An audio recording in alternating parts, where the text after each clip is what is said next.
Didn't do any parenting changes. They worked on the retained primitive reflexes, and they worked on the right side of the brain. And after that study, none of the kids, they were all diagnosed ADHD that did the study. If they were to be re-diagnosed, none of them would have met the criteria for ADHD. Hi and welcome to The Voice. I'm your host, Bree Handy. This is a space where you can feel heard, learn to speak up for others, or find your voice. Hope you enjoy our episode today. I'm here with Josh Davison, co-director of Connected Kids, and we're super excited to talk to you today. We're going to be talking about tantrums versus meltdowns. So many times, or so many parents I've heard say, you know, I'm in the shopping centre and my child has completely lost his nana, and the looks that you get from people judging you or staring at you or whatever, and you know full well that anything you try to do to intercede is only going to make it worse. And people around you just don't understand that it's a meltdown, not a tantrum. So we're going to delve into that a little bit more and hopefully come up with some things that we can help you with so that you're out of that shopping centre quicker and not under that stressful situation, but not just in shopping centres as well. It's also when they're at home. Meltdowns for kids with neurodiversity are an ever-growing thing. Before I found Connected Kids, or before we did this program, my son literally would go from meltdown to meltdown to meltdown, and there didn't ever seem to be a break. It was more like the small breaks were the parts that we got to see, not who he really was, because he was just always in a state of constant, shutdown and pushing and things like that. He just couldn't get the words out of what he was trying to express or the feelings that he was trying to express. So Josh, tell us a little bit more about you and why I'm so excited to talk to you today, and why this topic is specifically good for you to talk about a little bit. Okay, for sure. So thanks a lot for having me, Bree. I think it's great what you're doing with the podcast. I love listening to podcasts, another way to get the information out. And yeah, I think it's a great topic. And I've had personal experience with this for my own kids. So you've got 5 kids and I've got 5 kids. So between us, that's 10 kids. So we're experts. Well, we're practicing like doctors. Yeah, exactly. Well, I mean, we're experienced, right? We know what parents are feeling. We know what they're going through when their kids are having meltdowns. We know that feeling of, I can tell that the lady watching me is expecting me to do something, but I know full well that if I do something, this is going to not get better but worse, or this is, it's not going to fix it quickly enough that they're going to, Yeah, so when I say experts, I mean, there's no substitute for experience. And I always tell the parents that we work with that you're the expert for your child, and we're just blessed. I feel blessed to have come across some really great information and strategies that helped my own kids. Yeah. And so, I naturally wanted to share it with other kids. So a little bit about my story. I was a PE teacher for about 8 years, and I studied health science, and that was my passion and what I love to do. And I ran some adult health challenges, which were really enjoyable and really effective, mostly with weight loss and mental health. And one of the adults that did our program, who was also a really close friend of mine, she had some children that were neurodiverse, and she asked me if I could help them. She'd felt these great benefits from the program, and she wanted them for her kids. And me wanting to help, I said, yep, sure, no probs. But I didn't know what I was getting into, because she started telling me all these letters that they had, ASD and ADHD and OCD. And all the letters. Yeah, it didn't mean much to me then, but I've come to learn, what that means, all of the signs and symptoms behind those letters. And my first thought was, well, what did I just agree to? But I have found that, there's hope for everybody, and that there's usually somebody in the world. It didn't matter what condition someone was struggling with. There was usually someone in the world that was having success with that particular condition. And so I did some research, and I came across Dr. Malello, who was a real standout, and I've only grown in admonition and respect for him as I've learnt more about him. But just on the basic research, it was so clear that he was the expert in this area and that he'd had more success and did more research than anybody else to help children with neurodiversity. So and he's still doing research. Yeah. I mean, his passion for it is more than just, I've created this thing that nobody else was aware of, but I still want to see how we can improve it and make it better. And so that's, I love learning and I love to keep learning and always be learning. Yeah. So that's a big thing for me as well. Yeah, 100%. And he has some centres over in the US and they were really successful. And one of my first thoughts, or our first thoughts, because we were speaking at the time as well about starting a business, was why don't we bring one of these centres over? But that wasn't doable. But the other option was to become certified in his method. And so that's what I did. I became certified in the Melillo method. And I coached these kids and we got amazing results. We've highlighted some of these results in a video that you can find on our website. And one of going back to the meltdowns in the supermarkets, one of the main things that she talked about was how going to the shops with the kids was just not an option because it was just too hard. Three kids all with different forms of autism and she couldn't do it on her own. No. Yeah. And now she says that she can take them out, which is so cool. The kids had never had a sleepover because they'd never been invited for a sleepover, and they had their first sleepover after doing our program. So these little things are really big things and massive things. What I noticed with the results being so quick is that I actually forgot how bad they were before he had done the program. Until you mentioned things like you were like, oh, remember when he was doing this 7 times a day? And I'm like, he hasn't even done that this week. And so it was that thing that life got easier, and so we forgot how hard it was. And so and I remember when you were talking to Kylie one time, you actually said something about their academic thing was this level and it's now jumped to that level, and she was like, I forgot. Because again, once your life gets easier or gets better, then you don't really dwell on the things that were struggles before. You just start focusing on the next things that you can start to improve. So. Life is crazy, especially with kids. Yeah. And so one of the important principles of our program is that we measure results. Yeah. And so, for example, with hyperactivity, we have hyperactivity scales. And so you fill out the questionnaire, my child, can he sit at dinner? Never, sometimes, all the time. And then you go back after a few months and these are objective things that we've got a number on this, and like you say, you can go back and measure the progress, and those are the best sessions where you sit with the mum afterwards and you say, this is what you told me that your child did at the start of the program, and now you're telling me. So I'm not saying that what the kid has done, the parent is saying this is what they used to do and now this is what they do now. And not 1 week goes by where we don't get a message from a parent saying, my child can now do this, and it was something that they hadn't been able to do for many years with many therapies and many helps and all the things, and now all of a sudden something's clicked in their brain. And to delve into that a little bit deeper, the retained primitive reflexes, that will be a new term for most people to hear, but Dr. Melillo has been talking about for how long now, is something that this program really focuses on in the early stages as well.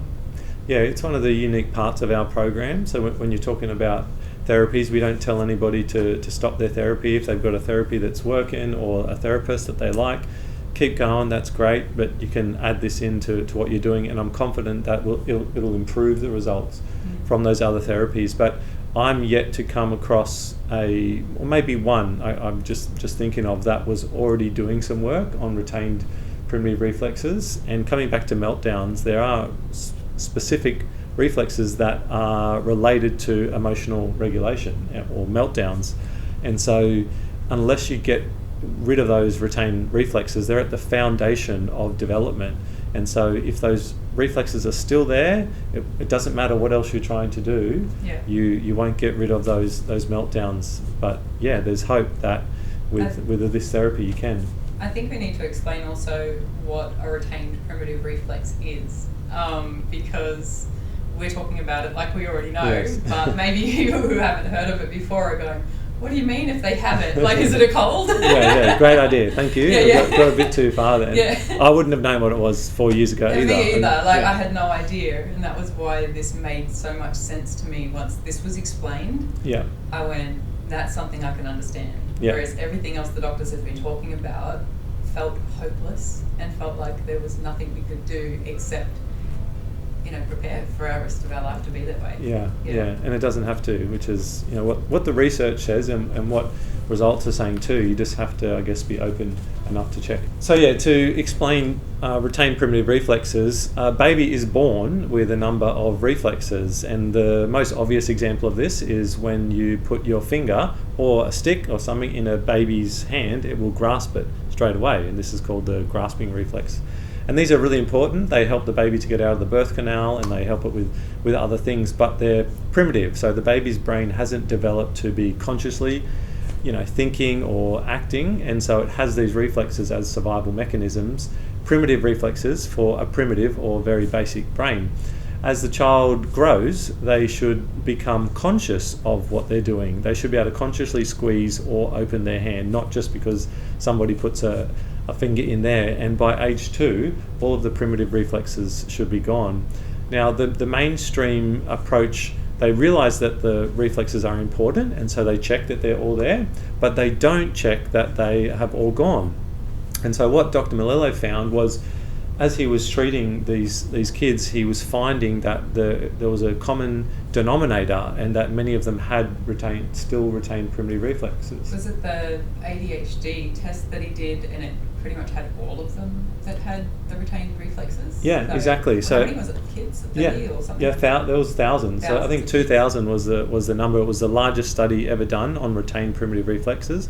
So as he was finding this, as he was working with kids, he wanted to show it in science, which is a really great thing about our program, that it has that research, and Melillo has all this research. So he took 2,000 kids with ADHD, and he tested them all to see if they would still have these reflexes. Now these kids were older than 2. They were 7, 8, 9, and in theory they shouldn't have any reflexes retained. Yeah, but he found that 100% of the kids, so all 2,000 of the kids, still had these reflexes there. So that is a sign that the brain hadn't developed how it should have biologically. So these kids were 8 or 9, but their brain had not developed for an 8 or 9 year old, which explains why some of their behaviour might look more like a toddler or a 2-year-old, because some areas of their brain hadn't developed there. And the really cool thing is that when he worked on these reflexes, and this is a unique part of our program that I'm saying, we have exercises and we have movements that can inhibit these reflexes, and we can see improvements in them, that as he worked on them, the behavioural, they had behavioural and learning disorders for each of these kids, and they sort of ranked them. And as they removed these retained primitive reflexes, the learning and behavioural issues decreased at the same rate, or along with the primitive reflexes. So he proved that there was a direct correlation between behaviour and learning issues and retained primitive reflexes. Yeah, so when I was saying it was like something was unlocked, what we found during the program, but after the program, was he spent about 3 months just asking us all these questions, and he wasn't really one to ask us questions before. He would try to memorize things or whatever when he was struggling to read or those kinds of things, but he never asked us in-depth questions. And it was things like, why do people sit at a table to eat dinner, or just things that you would have normally picked up by that age, that's why things are done the way that they've done. And it was almost like his brain was unlocked, and it was trying to fill the gaps that he couldn't understand when part of his brain was stuck at a 2-year-old development level. And so we spent months answering questions that we would have thought were common sense questions, or just taken for granted that he understood what was going on, and he didn't, because the brain didn't develop. But it was an accelerated thing, so within 3 months it was almost like, I've caught up. I know how things work, and I can now express what I think about that, whereas he couldn't express that before. I just thought that was really interesting, because a lot of the time once we do those therapies, we don't really understand that shift in behaviour or the way that their brains are thinking, but understanding that the retained reflex had stopped one part of his brain from developing the way it should, and then it made sense, those questions. Like when he was asking the questions, it's like, oh, I know why you're asking these now, because you're trying to fill the gaps in your and you brain. could actually see that, and you were experiencing it. You were experiencing like a lid taken off, and then him catching up and asking those questions that he never had thought of before or couldn't articulate before. Well, I've told this story so many times now, but it just still blows my mind. 3 weeks into the program, he literally couldn't read. He was in year 4, and he would look at the words and the and just be like, I don't know what they say.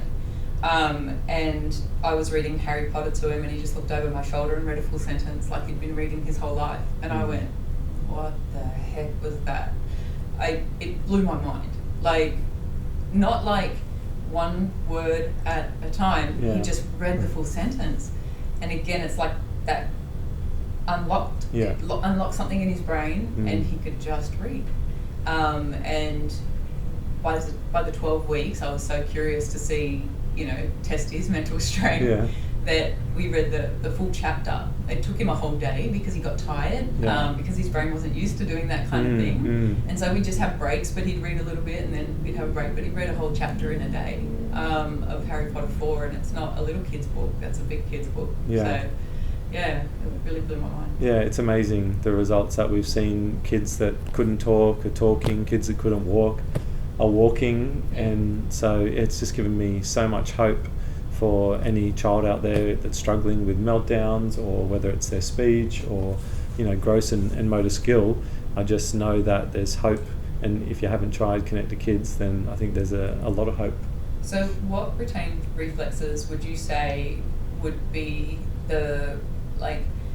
on our TikTok, and we've got ebooks showing some of the exercises. It's all in Dr. Melillo's book, Disconnected Kids. How to test for the reflexes, and then the exercises on how to integrate them. They're all in there as well, and we provide that on our website. But if somebody was just over the meltdowns and sick of the stares and the judgment and that kind of stuff, what reflexes would you start focusing on to either test to see if they have them, or to try and integrate? What would be the key ones for that? Sure. So the typical reflex that we see that's related to emotional regulation is the Moreau reflex.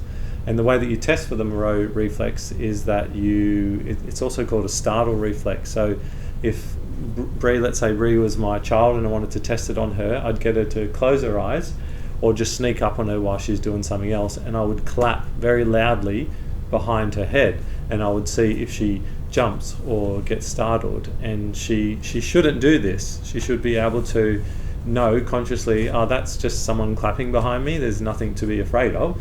But if she still has this reflex, then she will jump like a reflex. And it's the fight or flight reflex. So if somebody jumps out of the bushes at you to scare you, and you've seen it like on all the TikToks as well, where they drop to the ground and they're like having a heart attack.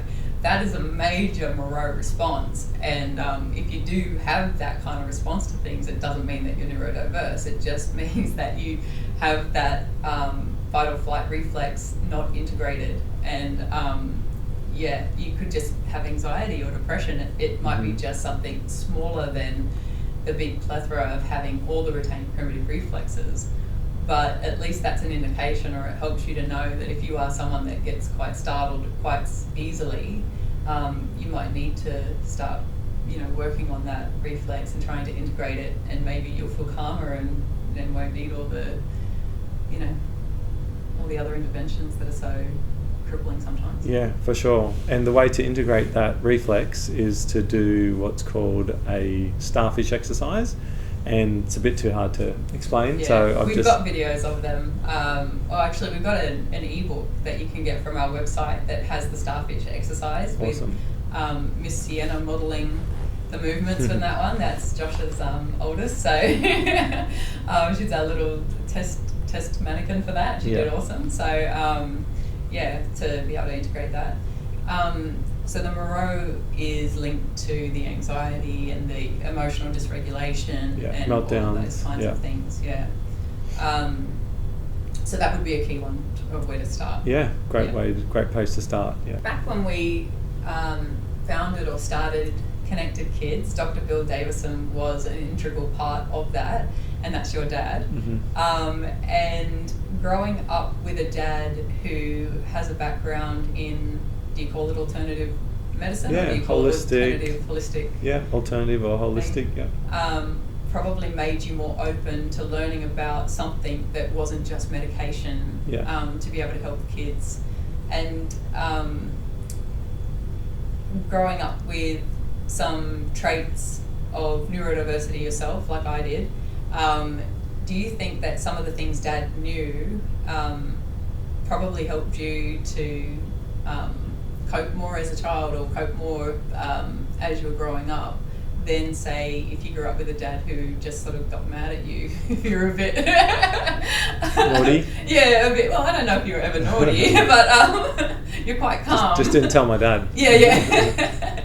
But do you think that like shaped you in some way, or like, I don't know, it was a blessing to you in some way, that definitely he was definitely the right dad for you? Oh, 100%. Yeah, my dad was an amazing man, and he passed away last year, rest in peace, but he left an awesome legacy. Yeah. And I'm really thankful for the upbringing that I had, and in regards to his work life. Yeah. He was an amazing practitioner, and he was a holistic practitioner. And so I guess what that meant to me was when somebody came to see him, there wasn't one answer for everybody, even if they came with the same problem. Yeah. It was like, let's assess you for what you have right now and get as much information as you can, and let's find the best and most tailored treatment or protocol for you. Yeah. And so and he wasn't like, no, I can't treat these people, or I only treat these people. He really felt like we do, brain and body, if we can get that into balance, you'll see good things happen. And he used movement, he used manipulation because he was a chiropractor, he used nutrition, and anything else that he could find that could help. And I feel the same way. Whatever worked. Yeah, we use a number of tools. We're open to anything else that we find, or we refer to other practitioners. If somebody's helping kids, then that's what we're trying to do. You touched on something there with more than one way to skin a cat is basically what you were saying. And another thing that I love about the Melillo method, or our Connected Kids program, is that we don't just focus on retaining primitive reflexes. We don't just focus on core strength or nutrition or vitamins or just one thing. We focus on all the things. And somebody had a really good analogy that explained that, if you were just trying to fix one problem of a problem that's multifaceted, that it doesn't work. You might see little improvements, which is definitely things we'd see little improvements here or there. Yeah. But the dramatic improvements, I think, were because we were coming at it from every angle that he was struggling with it. Yeah. And B3 and things like that. Yeah, and also it's a tailored assessment that we do on each kid. So we've done over 100 programs now with over 100 clients, and not one of them would be the same, because each kid is different. If you've got autism, you don't just get the autism program, or if you've got ADHD, you don't just get the ADHD program. We assess you for each primitive reflex, and it could be different for kid A and kid B. We assess which side of the brain is stronger or weaker, so that we can build that up and have balance there. And even nutrition and vitamin protocols are specific to the goals of the parents. So the parents give us their goals, their top goals, and then we have what we find in the assessment that we give them. And then we also have we have a head therapist, which is really great, and she gives them a couple of specific recommendations just for their goals. So bedwetting is your number one goal. There's this really great tool that helps with bedwetting. You should add this to your program, or whatever the goal is. So it's goal orientated, and it's needs based depending on the kid. And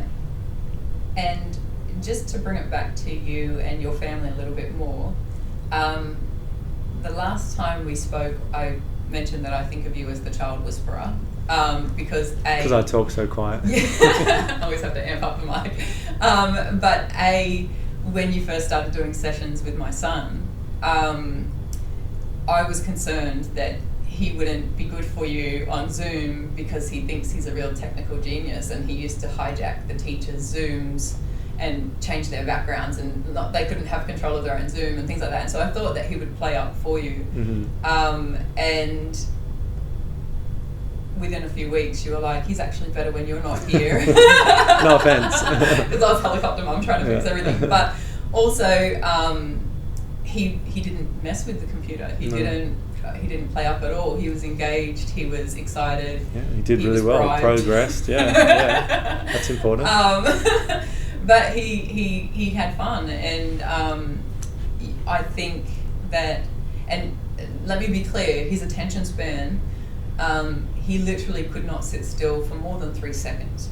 So if you sat down to try and do schoolwork with him, if you didn't have him in 3 seconds, he was up and bouncing and had to be touching or distracted by something or whatever. And now he can probably sit and do work consistently for about 15 to 30 minutes, sometimes an hour, like depending if we're reading or what we're doing. But he can sit still now and do those kinds of things. But yeah, I don't know how you got him to engage in those first few sessions. Like, I understand after a few sessions that he was calmer and he was able to pay more attention and concentrate more. But in the first few sessions, your ability to get him to engage was really impressive. But the thing I've seen you do with your kids, when I say child whisperer, is, one of the kids was upset about something at the table, and you just quietly whispered something to them. I don't even know if I could hear what you were saying, and then you went something like this, and then you said 4, 3, and then like a sound producer, everything went quiet. But as his fingers were going down, your child's tantrum was disappearing with your fingers. So I don't know how you did that. Maybe that will help parents if you could tell them that secret. Yeah, sure. Well, I mean, I'm a very laid back sort of person. Yeah. I literally just got out of the surf a couple of hours ago, which is a great advice. If you're too high strung, you should go on the beach. I give people that health advice. I want Josh to adopt me because their kids go surfing before school. And I'm like, I just had Weet-Bix before school. And my dad's singing up and down the hallway. But yeah. So I think it's partly just personality. I'm a reserved, calm sort of person. And obviously if you've got two highly strung people going at each other, it normally gets higher strung, right? Whereas if you have someone who's a bit lower and calmer, then you can help somebody calm down. So it sounds really easy, but I am deliberate about the things that I do to try to be balanced and calm, making sure I've got time for myself so that I'm as calm as possible. And then I remember babysitting some of my nephews and nieces when I was practicing to have kids on my sister's kids, and I observed. I'm quite an observant sort of person. I observed if I asked them to do something and they didn't do it, I could ask them a few times and they still wouldn't do it. Well, or after a while they would do it, and I just sort of experimented in my head. I said, I think they just need a bit longer to do the things that I'm asking them, because they're probably, they're busy playing a game, reading a book, whatever. They're not on my timetable or schedule. And so I just remember thinking in my head, if I just wait 5 seconds, I wonder if they'll just do it. And so I would ask them to do something. It's time to get out of the car, and they'll just wait a few seconds. And most of the time they would do it if I just waited some time and gave them some time to adjust to what I asked. So yeah, one of the strategies I've used as a teacher and now as a parent is just to count, so that we're not expecting you to do it right now and drop everything, but I'm giving you 10 seconds. So normally I count to 10, and most of the time, 90% of the time, they're happy to do whatever I've asked them to do if I've given them some time to do it. I think the difference in giving them 10 seconds is again that reserved mentality. If you say, all right, you need to do this in 10 seconds, and then 10, and they can feel your anxiety and they can feel that stress. They are stressed, and it's going, especially with somebody who becomes emotionally dysregulated quite easily, they literally will shut down. And that's what a meltdown is. It's the executive function shuts down, and you cannot process what somebody's asking you to do. He's not ignoring you at that point. He literally cannot make his brain click into action and do the thing that you're asking them to do. Yeah. Yeah, for sure, being calm. But again, it's easier. I know, said than in the done. moment, yeah. Yeah, but again, you need to look after yourself. You need to look after your kids and just ask those questions. You know, are they getting enough sleep, and are they drinking enough water, or having something to eat? So if I notice they're a bit off, I'll just, you know, rather than getting them in trouble first or asking them to do something first, do you want to have a drink of water? Do you want to have something to eat? And then we sort of try again, because I know I get hangry if I haven't eaten or had a drink of water. So yeah, often there's a simple thing like that, but then sometimes there's not, and we've experienced that as well. And sometimes if those little things aren't working and you're still struggling with meltdowns and your child is not balanced, you know, they're getting too upset over little things, or they're getting upset for a long time and you can't seem to bring them back, they're shutting down, like you said, then it's most probably developmental, and there's something happening in the brain, and you need to get to the core of that issue. One thing that I learned, because I thought I had autism all figured out, and one thing that I learned with the difference between your traditional level 1, level 2 autism or ADHD and PDA is the profile for a meltdown with PDA is actually a silent meltdown. And so we didn't realize one of our sons actually presents more with a PDA profile, and we didn't realize that he was having meltdowns. And we would say something as simple as, "Oh, it's your turn to do the dishes today." And he would start clenching his jaw, and he'd look angry and be like, "Why are you mad? I'm not mad, like, just it's your turn." Like, you know, and he'd get even more angry. And to the point where he felt his only option was to walk away. And so after us sort of going, you know, "What's going on? Why aren't you doing it?" He'd just walk away, and then we'd be like, "Right, naughty child," you know, and switched into great parent mode and discipline mode, which would further increase that internal meltdown. And so just understanding that not all meltdowns look the same, and not all meltdowns feel the same. Like sometimes it can be just he's decided he doesn't want to do something, and that's more of a defiant type thing. And so no matter what you say, he's just going to nope. And so you have to sort of give him time to come out of that, and that could be distraction, it could be we have a list on our wall that's called the calm down list, and we've talked about it before when they're not in an agitated state, of options or things that they could do when they feel their body go tense, because sometimes they don't know they're having a meltdown, or they don't know that they're struggling to regulate. And it's things like for my youngest, it's read Harry Potter, and so that's his way. Place, that's his way of coming down or calming down out of a meltdown. It's a great strategy. He goes non-verbal as well, and the school used to call us because his eyes used to roll back in his head, and they'd be like, "We think he's having a seizure," and we're like, "No, that's a meltdown." That's nothing. But he couldn't control it. You know, he wasn't trying to scare everybody when he was doing it, but they would get scared and call us every time. But so the rules around that technique, because I know you keep saying that it's just counting, but it really was effective, is just like, had you talked to them before, like had you explained that you're going to give them 4-second countdowns, or like how did that work with them understanding what you were doing? Because you can't just do the counting and then they know what you... don't try this at home. Don't just go, and they're like, throwing things against the walls. They'll think you're silly. So as a teacher, again, got to practice on other kids, you know, before I had my own kids, which is great. And I read a great book called The Art and Science of Teaching, and it had some science, right? And I really like research and I like statistics, and they were able to show with a number of different strategies what was the best strategy with behaviour management, you know, which we might call meltdowns in this instant. And the best strategy that they found when doing research was to have clear expectations. And so I've always kept that through, you know, teaching and with my kids, to make sure that I have a clear expectation for them. And so yes, we will, you know, you write it down and you tell them and you drum it into them as much as you can. You give them practice. So I used to call it like a mercy week at school. Like for the first week it was just practice, but that's one of my expectations. You don't talk while I'm talking. If that happens again, you're going to get a strike. Or at home, we don't throw things around the house. If that happens again, or you know, if this would normally happen, you're going to get a ball out of your jar, or whatever the thing is. And so you give them a little bit of practice so that they get used to it, and it's better if you and your partner agree.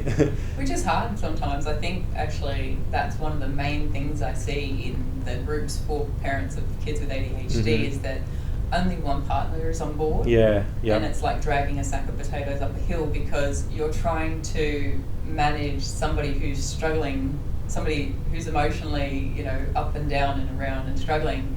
And then you're also managing doing it on your own, and then you're also managing another difficult party that's not on board, and so you'll get the child used to this is the consequence or this is the expectation, and then dad or mum does it a different way, and they're like, the rules are different for different parents, and I'm not coping with that change or that difference. Yeah, and so that's really hard. It's ideal if you're both on the same page, but it's not always ideal. So you just do the best you can. And just doing your best, I'm sure you'll see a difference. If you set a clear expectation, the child understands it, and and they know what's going to happen. So if you're not listening to me, I'm going to count to 10.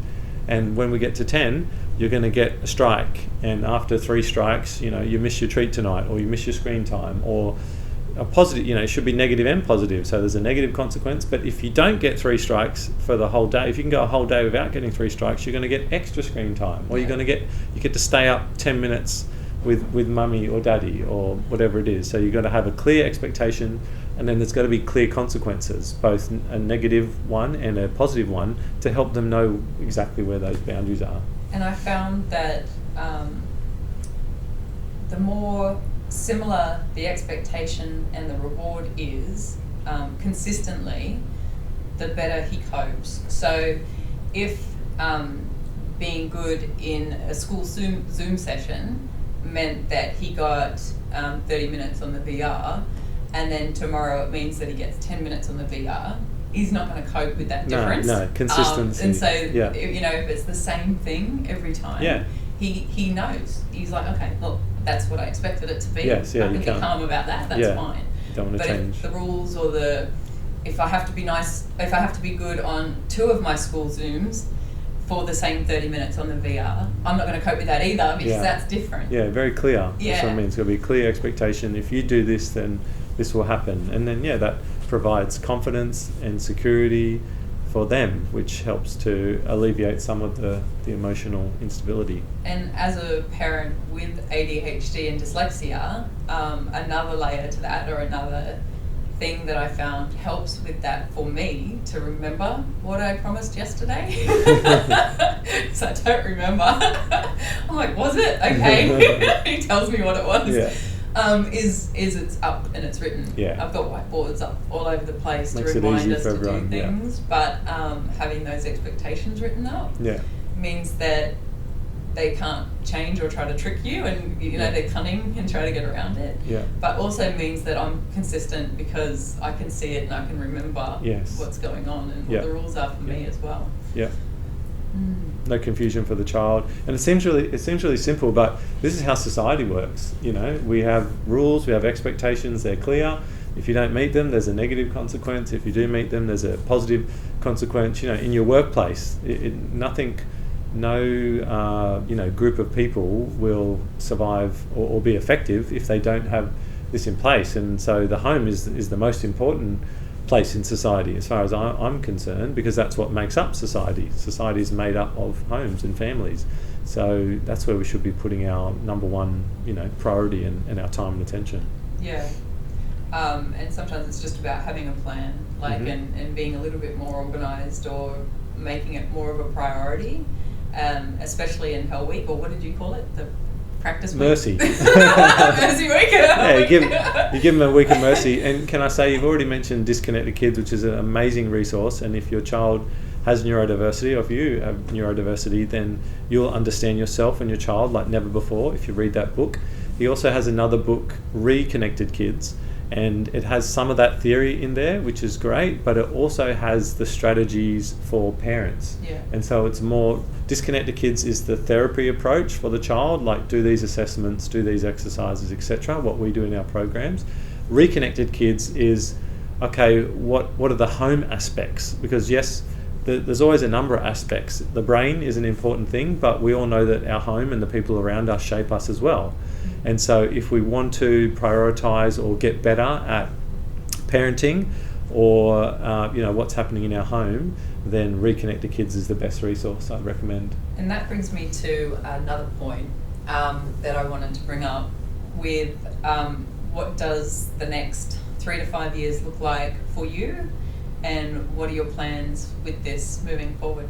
Helping more kids is the simple answer. I'm so excited about the work that we've done, and the numbers are impressive, but I know exactly what each of those numbers mean. Like each client, the improvements that we've made, it permanently and dramatically changes the brain. And so I know we've done that for over 100 kids, and that means new things. Can tie their shoelaces, they can read now, they get invited for sleepovers now. So that's so exciting, and it makes me really happy and satisfied.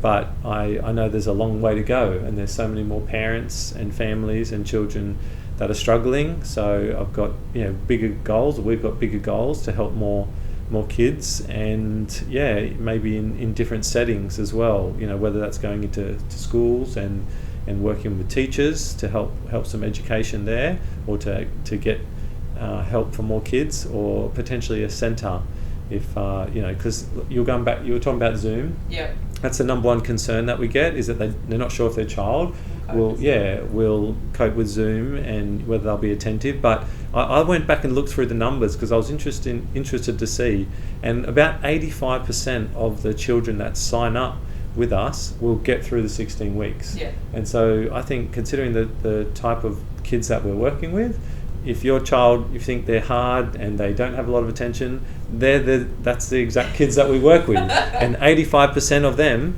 get through the program. Yeah. So, our coaches have all had experience with kids, whether that's in parents or school settings or other therapy settings, so they know what to do. And the therapies are fun and active. So, Zoom's working great now, but I do also see the need for a centre, because that will work for other kids. And so my idea with the centre is that we'll be able to bring some of the, I'm going to say these wrong because I don't actually know the name of the machines, but the neurosage.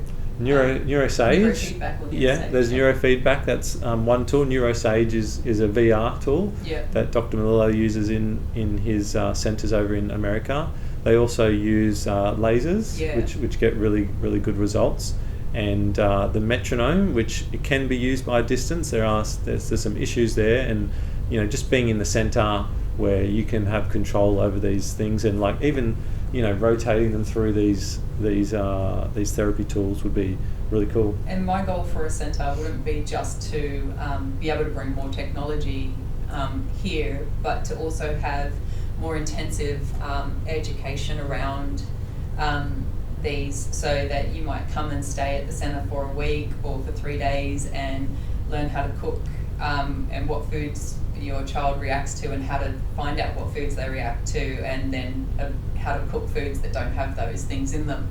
How to the meltdown type techniques with the Obi-Wan Kenobi what is it, magician? I always say Magic Mike, but like all those different techniques. That again, this isn't just a one thing. You integrate the retained primitive reflexes and everybody's fixed and everything's better. It's learning how to eat in a way that keeps your brain calm. It's learning the exercises that keep your body in regulation, and if your retained primitive reflexes, what do they call it if they unintegrate or they can integrate through trauma or serious stress. How to reintegrate those again. And so to do an intensive program and really learn what's going on in those parts of the brain that are not coping with things, and that whole thing, and an intensive thing. I'd love to be able to do that. Even just to have a group of teenagers come for a retreat that maybe they think they're too old to do exercises or therapies or whatever. If they could come for a week-long retreat and it's fun, but it also engages their body and their brain in a way, and teach them about how food affects their brain and how to regulate themselves or calm themselves down. I would really love to do that, just knowing what my teenagers went through at that age and how hard it was for us. I feel like we have a bit of a responsibility to do that for other families so that they don't have to go through what we went through, because it was hell. It broke me a few times, and putting yourself back together sucks. So I know you've got another place to get to fairly soon, so I'm just going to ask you 2 more questions. One is, if there's one thing that you could tell parents about understanding or accepting their kids with the struggles that they're going through right now, what would that be?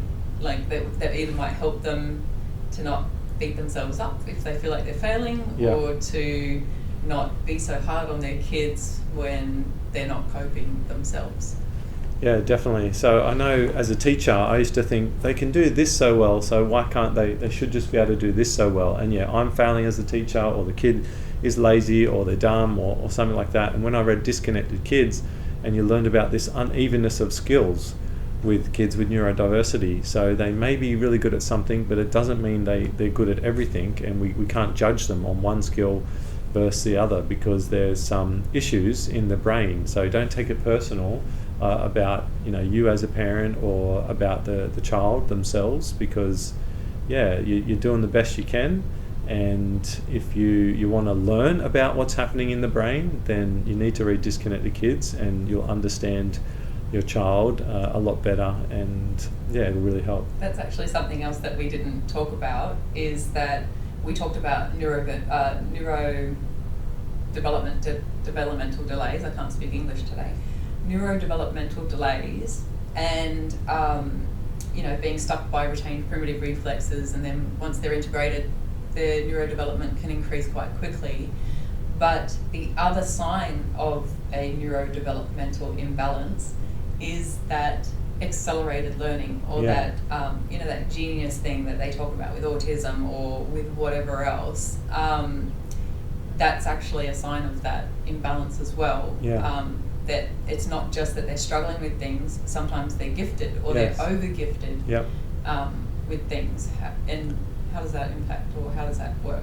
So the brain has 2 hemispheres or side, a right and left side, and they're responsible for different tasks or roles. And sometimes a child is so good or excels so much in one side that it leaves the other side behind. They might have amazing long-term memory, or be able to really focus in on details. That's on the left side of the brain. And so their right side of the brain might get left behind, which is in charge of social skills or emotional regulation. And you might go to a doctor and they might call that autism. And so this imbalance creates that unevenness of skills. And it's not that they're not trying or that they're lazy, it's that it's a developmental thing.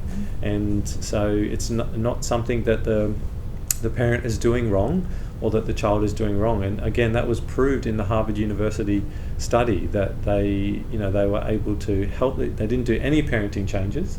They worked on the retained primitive reflexes, and they worked on the right side of the brain. And after that study, none of the kids, they were all diagnosed ADHD that did the study. If they were to be re-diagnosed, none of them would have met the criteria for ADHD, and that's with no parenting interventions. So that shows the power of the brain and changing the brain. I know at school I didn't cope too well with ADHD. I didn't know it was ADHD. I was 38 when I was diagnosed. But the reason why I got to be 38 without being diagnosed was because I could cope or fake or wing it or pretend that everything was okay long enough. But as I got older, and the pressures of life and kids and taking on too much and always chasing too much, I ended up in a burnout. And so that was when I was like, okay, this is something more than just I'm just not coping, this is more. And then I started to investigate what else it could be. But if you look at take away the dyslexia and you take away the ADHD, which made me think growing up that I was just stupid or just dumb or just didn't understand or just couldn't keep up with what everyone was talking about because I'd tune out halfway through. When you take that away, I was actually highly intelligent, which I didn't understand. But if I enjoyed a subject, I would get 80 or 90 or 100% in the exam, and I didn't even have a book for it, and I didn't study, and I didn't do any of the assignments. Yeah. And so, understanding all of this has sort of helped me to wrap my head around how I can be so dumb but also so smart, you know? It makes sense, yeah. And it's that extremes, it's the imbalance of it that makes you a bit crazy. But all right, so thank you so much for talking to me today. I just want to finish with acknowledging you for so many hours of study with Dr. Malillo. You've just redone your certification again, and so I know that's really intense and things like that, and it takes time away from your family, which is really important to you. So I really just want to thank you for the time that you spend learning about this stuff so that we can share it with others and help as many people as we can. So if any of you out there are listening, please feel free to share anything that you've heard today with anybody else, because Josh's heart really is about helping as many people as he can, and we can only do that if people understand what it is that we're doing. But I want to thank you also for just being a good human and for being a good father and for being so patient with your kids, and you're raising some really awesome little humans there. I just love them to bits. And you're just such a good dad and such a good husband and such a good person to work with. I couldn't imagine doing it with anybody else. And I'm just really grateful that I get to work with you all the time and see the way that you serve the world and how you help others. So thanks for that. Wow, thanks Bree, very kind, and thank you for the great work you're doing with this and with our other avenues of marketing, getting the word out. You've done a great job. We definitely wouldn't be able to help so many people if it wasn't for you. So keep helping people to find their voice. All right, so we'll talk to you again soon. If you're looking for more information about the exercises that we've talked about or how to test for the retained primitive reflexes, go to www.connectedkids.com.au or find us on TikTok, Insta, we're everywhere. Or you can look in the comments down below and we'll have all the information and links there for you to be able to find that, and maybe even the exercises and some videos on reflexes for you to have a look at and find out more. We'll talk to you again next time. Thank you again. Bye. See you later.